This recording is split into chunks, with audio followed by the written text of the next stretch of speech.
All right, so Pepe being called Mary Ray, etc., and then Pepe the Second entered the Old Kingdom. So, will take us to we were talking about the New Kingdom then, and all right, so we get to a guy named Ramses the Third, and he's in the New Kingdom.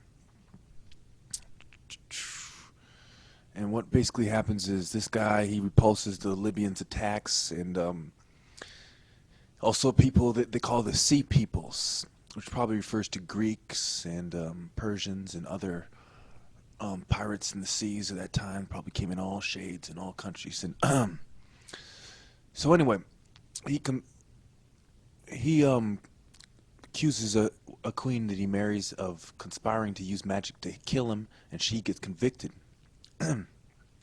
And then several of his sons will come into power: Ramses the fourth, Ramses the sixth, Ramses the eighth, and these guys will not be too good rulers. They do pretty horrible job ruling, matter of fact. And Egypt starts going to decay, and a lot of political unrest, and you know, little rebellions here and there, even I would say. And the Nile is not producing enough. The levels of the water level's low. It's not during the inundation periods and other periods. It's not doing its normal process as well as it usually would.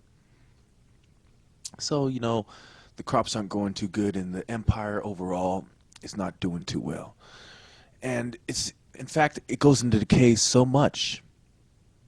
There's so much corruption, decay, and famine that Ramses XI grew so weak that the high priests of Amen at Thebes will become the rulers of Upper Egypt, and Semendes will control Lower Egypt. And this will happen even before Ramses XI's death. And Semendes will eventually found the 21st dynasty, where the high priests of Amun start writing their names to the cartouche. Okay, and they will use claims that they're descendants from kings and all kinds of claims that do so. So we go to the 21st dynasty and on to the 22nd, when the Libyan foreign kings truly get a stronghold here. And Shoshanek the First, probably the biblical Shishak. He marries royal women. He's a military man, And a lot of these guys, they're military men. That's how they get into power during this kind of period where you have these foreign guys trying to lay claim when they have no blood, no root claim. So now we have the Libyans setting up shop there, and they're all over. They're in the Delta, and they have a kind of a Delta rule. They're ruling from the Delta a lot, and they're kind of a weak dynasty in the 20 all the way to the 23rd dynasty. Now these guys are ruling for many years, right? They're ruling from the 22nd dynasty in 943 BC, when Shoshanek the First comes into power, and they're ruling all the way to the 25th dynasty, when the Nubians will come in and stake claim. And this is a real dynasty, a real powerful dynasty, not a weak Libyan dynasty like the one before. No, this one we have real Nubian kings, starting with Kashta. Then we'll go on to Pye.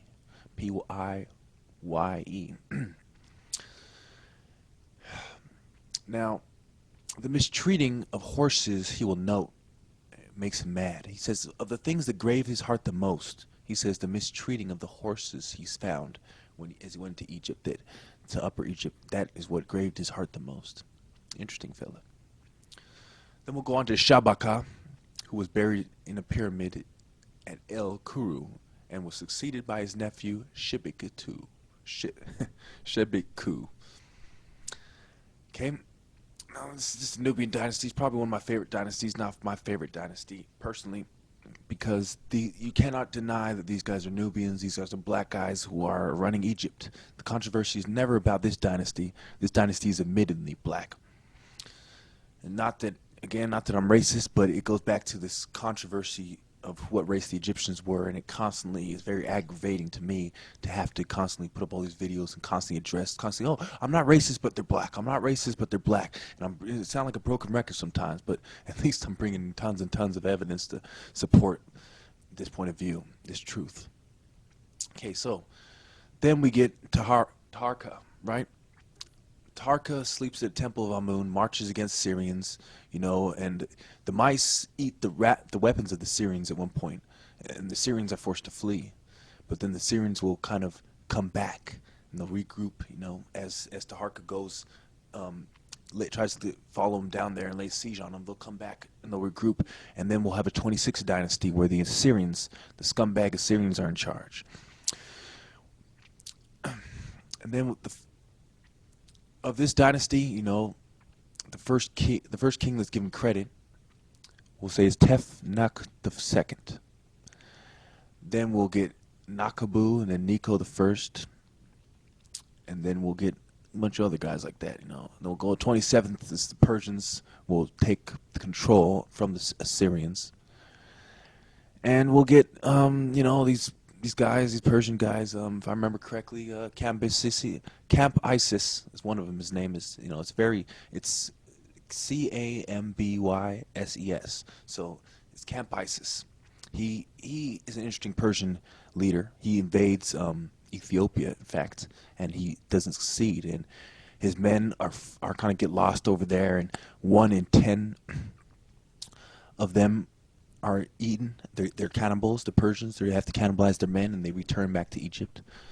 So he kind of fails miserably there. And then Darius the First will come, and he is the ruler of Egypt. And I'm sure you guys remember who this guy is. Okay, and Xerxes the First will come around, and then we'll get Artaxerxes. Then we'll get Darius the Second. Then we'll get Artaxerxes the Second. Then we'll get our 28th dynasty. Now the first king. This dynasty is so weak that we get one king and he doesn't even write his name in his cartouche. That gives you an example of how weak these foreign dynasties are. The people aren't behind them. They miss the true African dynasties. They don't like these foreign invader guys. Okay.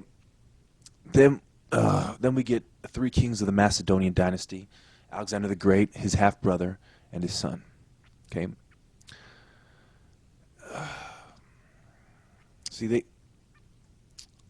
Now, Alexander the Great, this will take us into the Ptolemies and Cleopatra and all this good stuff. Okay. The Macedonian dynasty, and it will take us into the Roman dynasty. You know, after all the Ptolemies, we'll get the Ptolemies, then we'll eventually get the Romans. And I think I will, actually, you know what, I'm going to go into a little bit of this right now. Okay. So basically, Alexander the Fourth gets killed with Roxanne, right? And then we get Ptolemy the First, and then Ptolemy the Second, Ptolemy the Third. He builds a temple, you know, and then these temples are very well preserved because during this era, not only they're new, they have new techniques to preserve them. They have, you know, they're the best of many worlds at this point, and many architects left behind from the foreign. You know, many peoples share their wisdom from the empires that were there before, the Libyans and the Syrians, etc. So then we'll get, you know, we get the museum from the 9 Muses. That's where we get the word museum. And Ptolemy will have monopolies on things like papyri and the papyrus that exporting.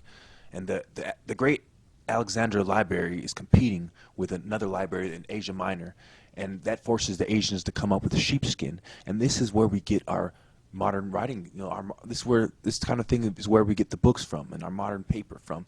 It's from this kind of competition that takes place when the Ptolemies, they want their Alexandria Library to be greater, so they stop exporting as much papyri.